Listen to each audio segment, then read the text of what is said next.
Estamos de volta ao programa Variedades da Joana Plaque, respondendo algumas perguntas dos universitários nas áreas de contabilidade, planejamento fiscal, tributário e administrativo. Essas perguntas, obviamente, também que atendem a um desejo da sociedade, de modo geral, também em ter um conhecimento maior sobre essas áreas. Hoje nós vamos responder a primeira pergunta, que é da Solange, que está aí no ar com os senhores. Oi, Luiz. Meu nome é Solange, estou fazendo a 6ª fase de Ciências Contábeis na FAVEST e gostaria de saber se todas as empresas precisam fazer a escrituração contábil das empresas, uma vez que a do Simples só é exigida o livro caixa e manter em boa ordem e guarda os documentos. Pois é, Solange. Eu entendo que todas as empresas estão obrigadas à contabilidade, e uma boa contabilidade. E, acima de tudo, é uma obrigação de nós, profissionais da contabilidade, fazermos a contabilidade para as empresas que são nossos clientes.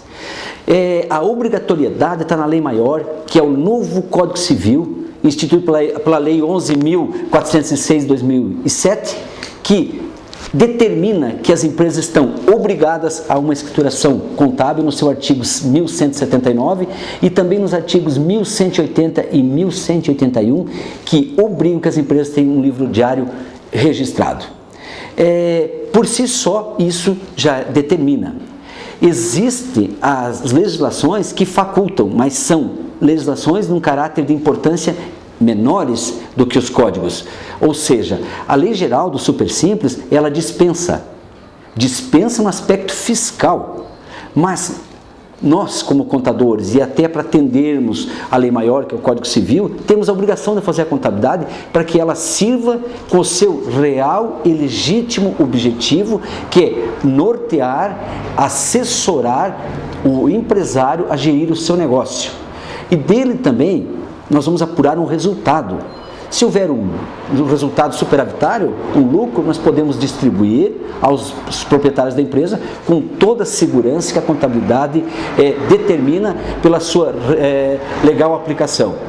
Também a Lei 11.101, que é a lei da recuperação judicial, também prevê a obrigatoriedade de uma contabilidade para que a empresa venha explicar judicialmente os seus litígios, sejam entre sócios, fornecedores ou credores, ou até num eventual concordata ou numa falência. Além do que, eu vejo o seguinte, que uma empresa sem contabilidade é uma empresa sem norte. Senhor Luiz Martelo, meu nome é Mauro César Marcon, sou acadêmico da 8ª fase de Ciências Contábeis da FAVEST e gostaria de saber da sua opinião qual a importância do contador para o crescimento das empresas. Mauro César,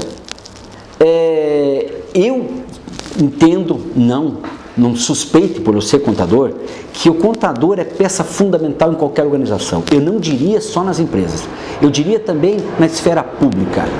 O Brasil precisa ter cada dia as contas mais transparentes, e quem dá essa transparência às contas é a contabilidade através do exercício da profissão do contador. Veja bem, no Brasil nós temos N casos de insucesso de empresas que não duram 2 anos, que não chegam aos 5 anos ou que não conseguem crescer. São empresas normalmente que não têm o controle mínimo. Acabam pagando tributos em demasia, acima do que a lei permite legalmente que ele pague por falta de um planejamento tributário, acabam não fazendo bons negócios por falta de uma orientação, não tem um resultado através de um balanço demonstrativo de resultado de exercício para que consiga guiar os seus negócios.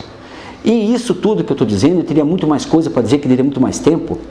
Eu encerro dizendo o seguinte: hoje, a profissão do contador é uma que estão em mais evidência no cenário nacional. Nacional, eu digo, no Brasil, porque no mundo há muito tempo já é. Só que hoje a sociedade produtiva brasileira, dada a globalização, a concorrência e aquilo que nós dizemos que há que ter profissionalismo nos negócios, está entendendo que o contador é fundamental dentro do contexto organizacional das empresas no Brasil.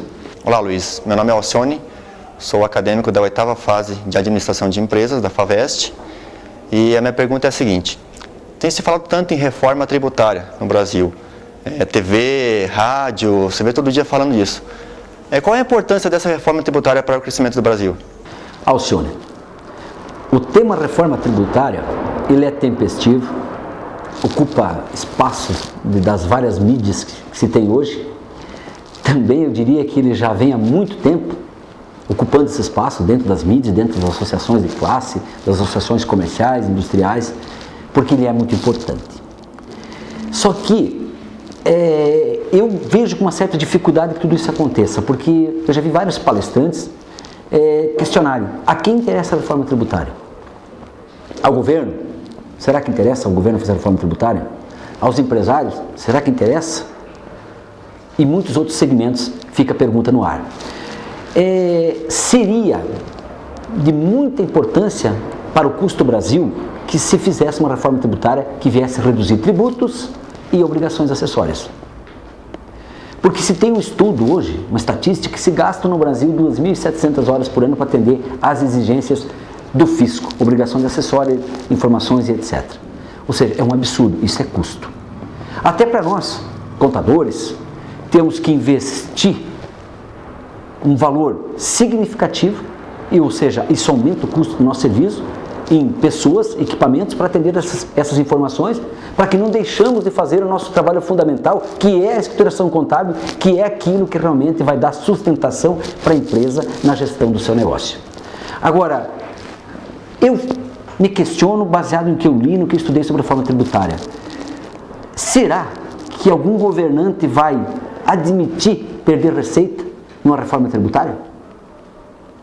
Eu acho difícil. Por quê? Porque os governos, para que tenham interesse na reforma tributária, que venham reduzir a carga, primeiro eles teriam que gastar menos. O que infelizmente a gente não vê.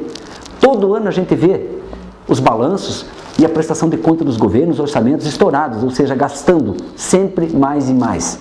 E a sociedade produtiva, a sociedade ativa economicamente, financia esse gasto.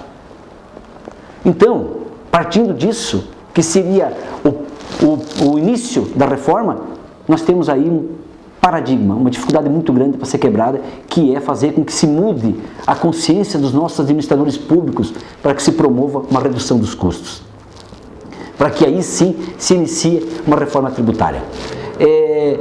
O Brasil, a gente vê por aí, tem uma carga tributária de primeiro mundo e serviços que ficam muito a desejar para o cidadão. É preciso que se mude isso. E aí, dentro desse contexto, desse emaranhado tributário, que se muda a cada minuto no Brasil as normas, que são milhares, que são dezenas de impostos, dezenas de contribuições, dezenas de taxas que se paga, isso tudo é custo. É o sistema financeiro que cobra para arrecadar, é o dinheiro que circula por vários caminhos até que chegue nas fontes quando chega. Isso tudo envolve papel e informações. Isso é custo para o Brasil. Eu entendo que se houvesse um esforço concentrado, poderia se promover uma reforma tributária que viesse minimizar um pouco esse impacto, esse custo dessas obrigações e também o peso desses tributos. O presidente da República tem afirmado que vai fazer a reforma tributária no governo dele. Tomara que faça. Agora, redução de tributos, eu não quero ser pessimista, mas eu acho pouco provável que aconteça. Vocês continuam com o programa Variedades de Juliana Plaque.